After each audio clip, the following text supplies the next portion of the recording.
जय हिंद दोस्तों।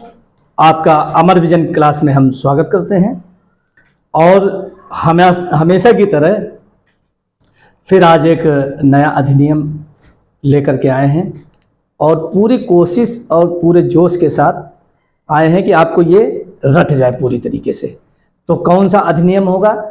1857 की क्रांति के बाद में भारत शासन अधिनियम 1858 बनाया गया और ताज का शासन कब से कब तक रहा?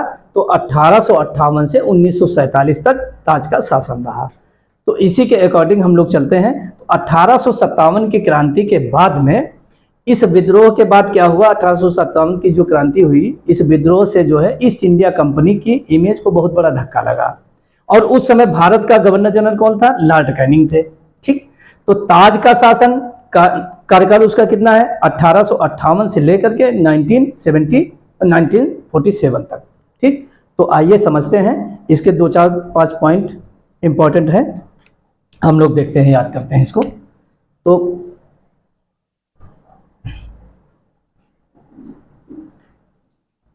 पॉलिटी का अधिनियम हम लोग तैयार कर रहे हैं धीरे धीरे। कब तैयार हो गए, कितने अधिनियम हमारे तैयार हो गए, पूरी पॉलिटी खत्म हो जाएगी, हम लोग को जान भी नहीं पड़ेगा और बोझ भी नहीं लगेगा और आसानी से सारे अधिनियम, पूरी पॉलिटी, अनुच्छेद, संविधान संशोधन समितियां सारी रट जाएंगी, ये दावे के साथ हम लोग कह सकते हैं। ठीक, तो 1857 का सबसे पहले विद्रोह देख लीजिए, उसमें एक पॉइंट है वो नोट कर लीजिए। 1857 का विद्रोह,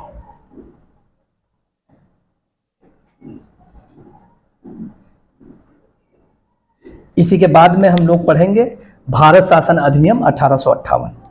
ठीक,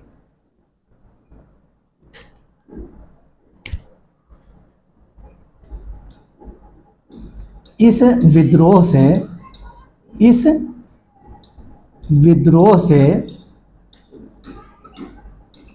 ईस्ट इंडिया कंपनी के इमेज को बहुत बड़ा धक्का लगा। जो ये विद्रोह हुआ 1857 में, इससे ईस्ट इंडिया कंपनी के इमेज को धक्का लगा। विद्रोह से ईस्ट इंडिया कंपनी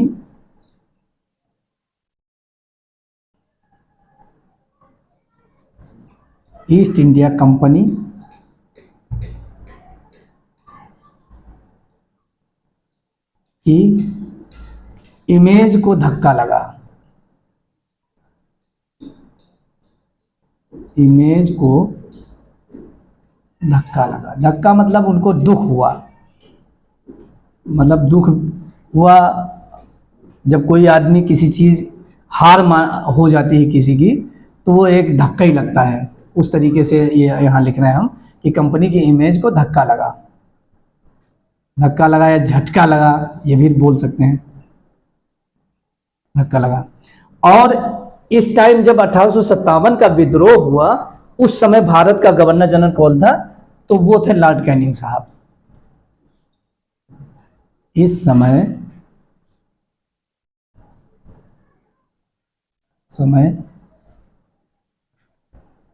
भारत का गवर्नर जनरल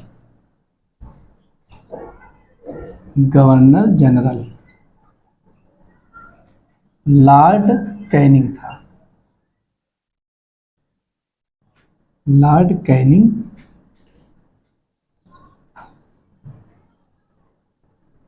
कैनिंग थे। ठीक, अब ये हमारा हो गया 1857 के विद्रोह यानी क्रांति। इस समय भारत का गवर्नर जनरल लॉर्ड कैनिंग था। अब ताज का शासन का कार्यकाल लिख लीजिए, यहीं पर हम लोग ले लेते हैं ताज का शासन। ताज के शासन का कार्यकाल, ताज का शासन, ताज का शासन कब से कब तक? 1858, कितना? 1858 से 1947 तक, यानी कि 1858 से 1947 तक। ये किसका कार्यकाल है? ताज का शासन। अब ताज का शासन हो गया। अब इसके बाद में क्या हुआ, ताज का शासन का कार्यकाल आपको याद हो गया, लिख दिया डेट। अब हम लोग ये देखेंगे कि अब इसके बाद कौन सा हमारे भारत में कौन सा अधिनियम एक्ट कौन सा बना। तो वो एक्ट बना था 1858 का भारत शासन अधिनियम। पहले जो ब्रिटिश शासन काल में बने थे तो वो चार्टर एक्ट उनको कहते थे, और अब क्या हुआ, 1857 की क्रांति के बाद जितने अधिनियम एक्ट बने हैं उनको कहते हैं भारत शासन अधिनियम। तो अब देख लेते हैं हम लोग 1858 का भारत शासन अधिनियम। भारत शासन अधिनियम। अब इसके कुछ पॉइंट हैं जो महत्वपूर्ण है और याद करने योग्य है, उन्हें हम सब लोग मिलकर के अच्छे से याद करते हैं। 1858 का भारत शासन अधिनियम ये हो गया। अब इसमें क्या क्या पॉइंट हैं देख लेते हैं हम लोग। ईस्ट इंडिया, पहली बात तो इस कानून का निर्माण 1857 के विद्रोह के बाद किया गया, ठीक। दूसरा पॉइंट, ईस्ट इंडिया कंपनी के शासन को समाप्त कर दिया गया और समस्त शक्तियां ब्रिटिश सरकार को हस्तांतरित कर दी गई। तो इसी तरीके से 2-4-5 पॉइंट इसके हैं, आइए हम लोग लिखते हैं और याद करते हैं साथ साथ में। पहला पॉइंट इसका, इस कानून का निर्माण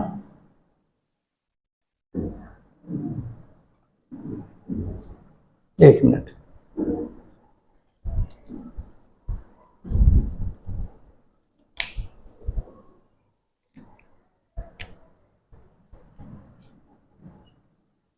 इस कानून का निर्माण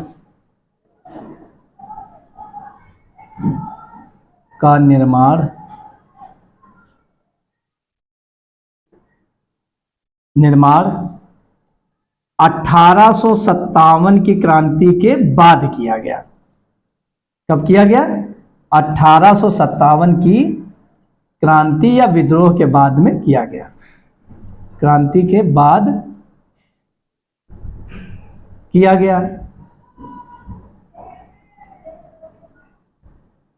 बाद किया गया, ठीक। 1857 की क्रांति के बाद में इस कानून का निर्माण हुआ और उस समय ईस्ट इंडिया कंपनी के शासन को समाप्त कर दिया गया। क्या कर दिया गया? उस समय ईस्ट इंडिया कंपनी के शासन को समाप्त कर दिया गया। तो यहीं इसके नीचे लिखते चलते हैं, कोई पॉइंट बढ़ाएंगे नहीं, कि क्रांति के बाद में किया गया और ईस्ट इंडिया कंपनी के शासन को समाप्त, ईस्ट इंडिया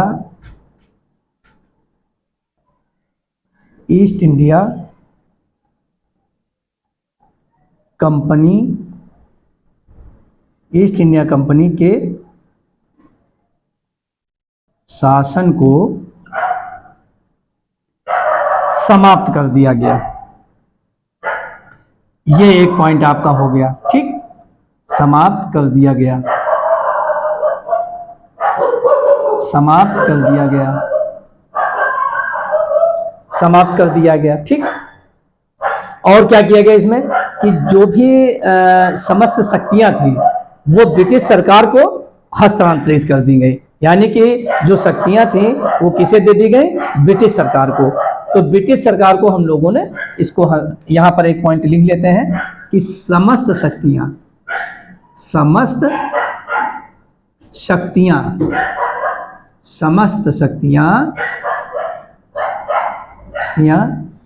ब्रिटिश सरकार को, किसे? ब्रिटिश सरकार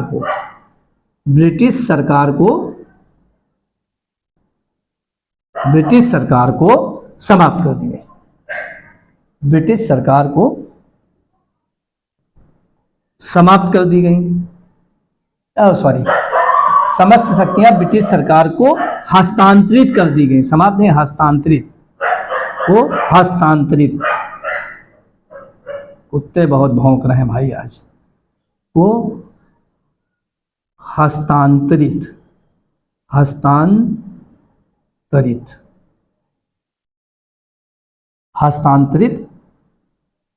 कर दी गई। कंपनी के शासन को समाप्त कर दिया गया और समस्त शक्तियां ब्रिटिश सरकार को हस्तांतरित कर दी गई। यहां तक बात समझ में आ रही है? कर दी गई। ये एक पॉइंट में हमने इसलिए लिखा क्योंकि ज्यादा पॉइंट बनाना नहीं है। दूसरा पॉइंट क्या लिखते हैं कि गवर्नर जनरल का नाम बदला गया। वहां पर क्या किया गया कि ये पॉइंट जो बढ़ाएंगे हम तो वहां लिख लेंगे गवर्नर जनरल का नाम बदलकर क्या कर दिया गया, वायसराय कर दिया गया। दूसरे पॉइंट में ये लिख लेते हैं, गवर्नर जनरल का नाम बदलकर वायसराय कर दिया गया। गवर्नर जनरल का नाम बदलकर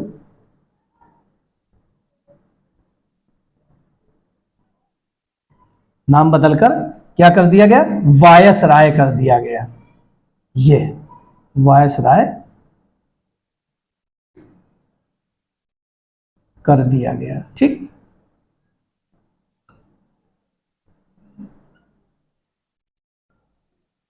बहुत ही आराम हम लोग चल रहे हैं ताकि हम लोगों के कोई अधिनियम छोटे भी ना और साथ साथ में तैयार भी हो जाए, याद भी हो जाए हम लोगों को। तीसरा पॉइंट, गवर्नर जनरल का नाम बदल करके क्या कर दिया गया, वायसराय कर दिया गया। और भारत में ब्रिटिश ताज का क्या हो गया, प्रत्यक्ष प्रतिनिधि बना दिया गया। उसे क्या कर दिया गया, भारत में ब्रिटिश ताज का प्रत्यक्ष प्रतिनिधि बना दिया गया। किसको, वायसराय को। इसी में लिख लेते हैं हम लोग, है ना। भारत में ऐसे लिखो, उसे भारत में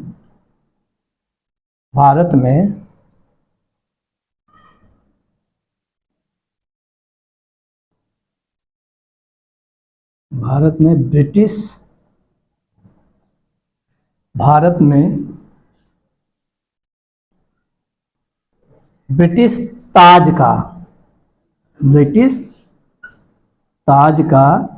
प्रत्यक्ष प्रतिनिधि बना दिया गया। क्या कर दिया गया, प्रत्यक्ष प्रतिनिधि बना दिया गया।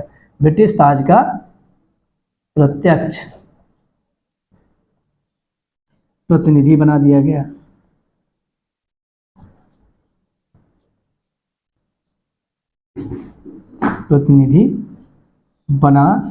गया। और इसी अधिनियम में ही एक भारत सचिव का पद भी सृजन किया गया था, उसको भी अभी लिखवा रहे हैं, बना दिया गया। ठीक, ये हो गया कि यानी कि गवर्नर जनरल का नाम बदल करके वायसराय किया गया और उसे भारत में ब्रिटिश ताज का प्रत्यक्ष प्रतिनिधि बना दिया गया। ठीक, ये हमारे 2 पॉइंट हुए। तीसरा पॉइंट हम लोग क्या लिखते हैं, तीसरा पॉइंट हम ये लिखना चाहेंगे कि लॉर्ड कैनिंग जो भारत के प्रथम वायसराय बने थे, लॉर्ड कैनिंग भारत के प्रथम वायसराय बने थे और एक भारत सचिव का पद सृजित किया गया था। क्या किया गया था, भारत सचिव का पद सृजित किया गया था। भारत सचिव का पद सृजित किया गया, जिसमें भारतीय प्रशासन की शक्तियां निहित थी। ठीक, क्या था कि लॉर्ड कैनिंग भारत के प्रथम वायसराय बने। यहां पर लिखते हैं लॉर्ड कैनिंग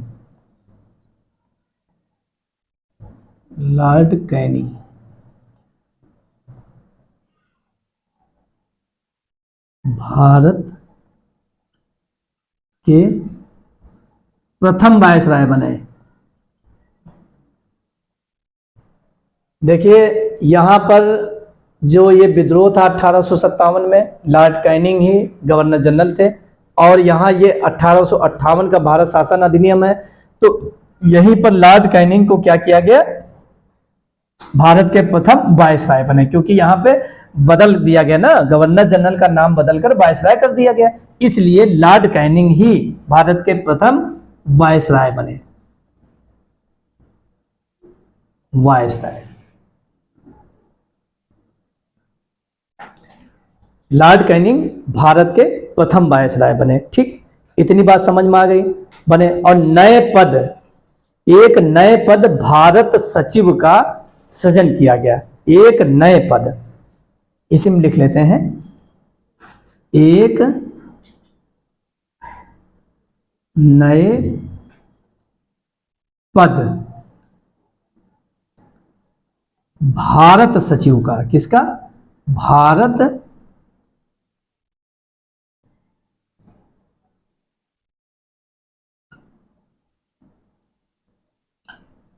सचिव का पद सृजित किया गया।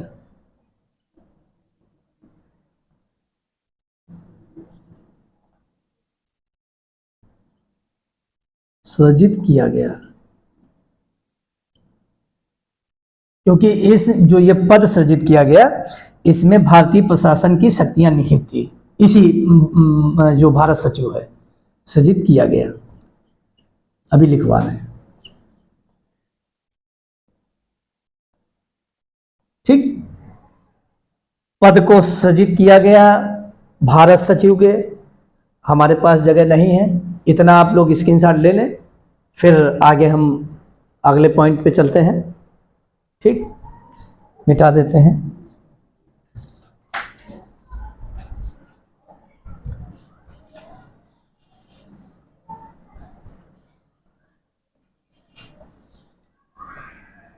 ये क्वालिटी ऐसी चीज है, ये ऐसा एक सब्जेक्ट है जो कि अगर याद कर लिए ढंग से तो ये दिमाग से कभी हटने वाली विषय नहीं है। आप सभी लोग धीरे धीरे हमारे साथ ऐसे ही रिवीजन करते रहें, और ये दावे के साथ हम लोग कह सकते हैं कि पूरी पॉलिटिक कब तैयार हो जाएगी हमें मालूम ही नहीं पड़ेगा, और ना कोई बोझ लगेगा और ना ही कोई परेशानी होगी।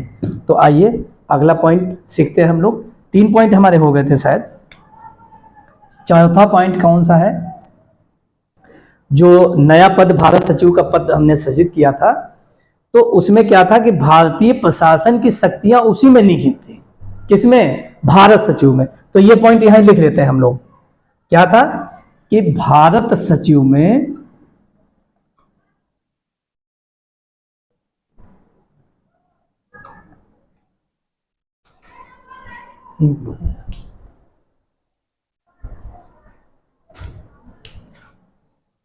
भारत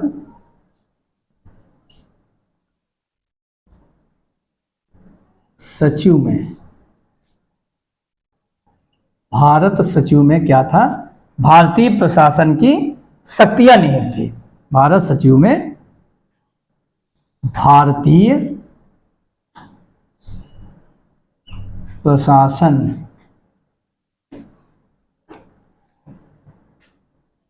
की शक्तियां निहित थी।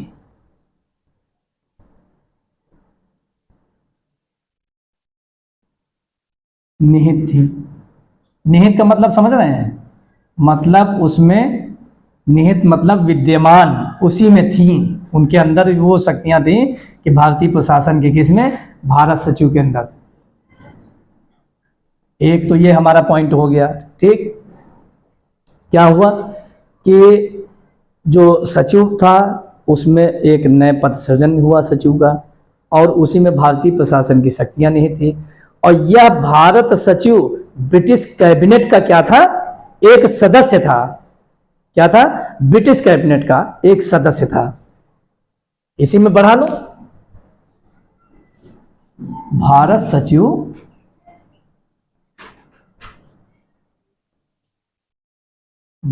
सचिव क्या था? ब्रिटिश कैबिनेट का एक सदस्य था। ब्रिटिश कैबिनेट का एक सदस्य था। यहां तक बात समझ में आ रही? ठीक, ये हुआ। भारत सचिव में भारतीय प्रशासन की शक्तियां निहित थी। भारत सचिव ब्रिटिश कैबिनेट का एक सदस्य था। यहां तक बात समझ में आ गई? सदस्य था, ठीक। अब क्या होता है उसके आगे कि ब्रिटिश संसद के प्रति वह उत्तरदायी भी होता था। क्या होता था कि वो ब्रिटिश कैबिनेट का सदस्य तो था ही, क्योंकि उसी ब्रिटिश संसद के प्रति वह उत्तरदायी था। तो इसी में चाहो तो आगे बढ़ा लो कि ब्रिटिश संसद के प्रति उत्तरदायी भी था।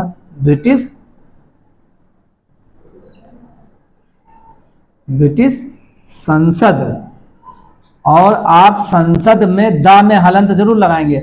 हमने क्या कहा था कि हम लोग शुद्धि का चैप्टर जब पढ़ेंगे हिंदी में, तो हम चाहते हैं कि इसको साथ ही साथ निपटाते चले, है ना, तो शुद्धि हमारी कंप्लीट होती जाएंगी। ब्रिटिश संसद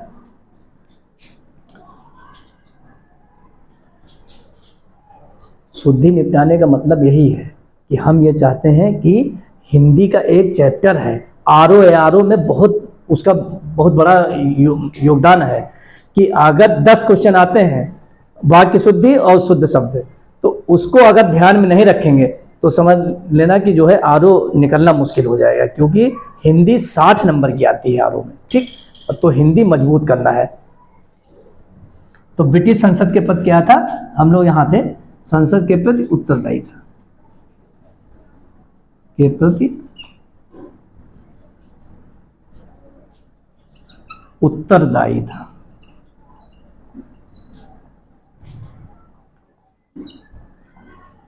कोई ज्यादा भारी भरकम नहीं, हम पॉइंट वही आपको लेके लिखवा रहे हैं जो बहुत ही पूछे जाने वाले हैं परीक्षाओं में, और ज्यादा इधर उधर की बात नहीं लिखवा रहे हैं कि ज्यादा भारी भरकम लेंथी कोर्स कराने की कोई आवश्यकता नहीं है। वो पॉइंट लिखवाएं जो बिल्कुल ही एकदम सिलेक्टेड मटेरियल हो आपके पास। ज़्यादा इधर उधर का कचरा पचरा आपको याद कराने का हमारा कोई उद्देश्य नहीं है।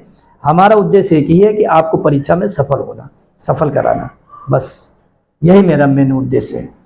तो एक पॉइंट और इसका बच रहा है, वो भी इंपॉर्टेंट है, क्योंकि इसी अधिनियम के तहत क्या किया गया था कि मुगल साम्राज्य के पद को फिनिश कर दिया, यानी समाप्त कर दिया गया था। तो ये पॉइंट एक 5वां और आखिरी पॉइंट है, मुगल साम्राज्य के पद को, मुगल साम्राज्य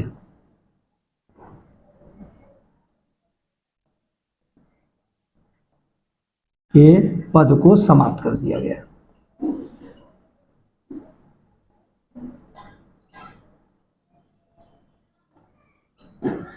समाप्त कर दिया गया, ठीक।